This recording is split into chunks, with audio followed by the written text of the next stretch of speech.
But before I get into it, I want to show you what comes in the box. So first of all, you do have a couple different mounting systems. So you have the suction cup mount, so that will just easily suction onto your window.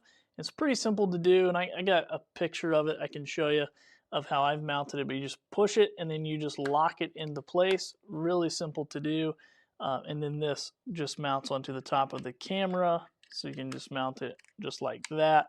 So if you are driving down the road, it's just mounted onto the windshield pointing out. So that's how you mount it on your windshield. This is how I've had it mounted on mine, and you'll see in the video in just a second of the shot that I get with that. And then also you have a dash mount, so this has like a 3M sticker on it, and you can stick it to your dash, more of a permanent mount situation.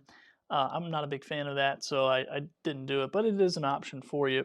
And then it comes with all your cabling. So most of the cabling that I have is already in the car. And now this comes with, a smaller Bluetooth thing, or not Bluetooth, I'm sorry, smaller USB cord, and then also comes with clips so you can run it on the outside of your car. Now what I did was I put it in the seams of my car, so it was a little bit easier to deal with. It comes with some rear camera mount here as well, and I did do the permanent adhesive on my rear camera, and then it comes with the actual camera. So let's go ahead, I'll turn the actual camera on. First of all, I just want you to notice how small it is. So that was one thing that really surprised me, was the smallness of this. So when it's on my dash, it's not really taking up that much space. So this is going to be kind of hard to see just because of all the lighting and stuff in here, but I do have a sample of this. So right now it's in 1080p, you can put it in 720p, and also control the rear camera. So it says I don't have an SD card in there. It's in my computer. It's what I'm pulling stuff from. But you can change the resolution. You can do what's called loop recording, WDR, motion detection, audio recording, date stamp, G sensor, parking monitor, car number. Like, there's a lot of different options in here. So screensaver, power off, frequency, beep mode, language, date and time, format, default setting. Now, I haven't really spent a lot of time in this menu.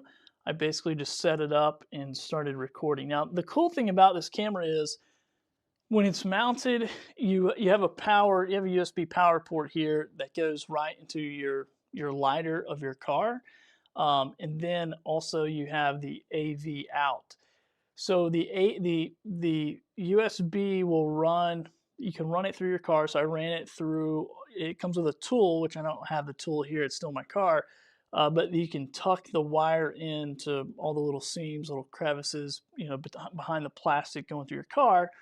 And so that's how I ran the USB. But then the audio video, that goes to your backup camera or your rear monitoring camera.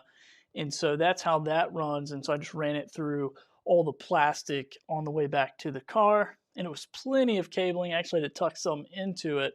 But the cool thing is when you turn your car on, it powers the camera on and it auto starts recording, which I thought was very cool. And then I had mine looping for a minute.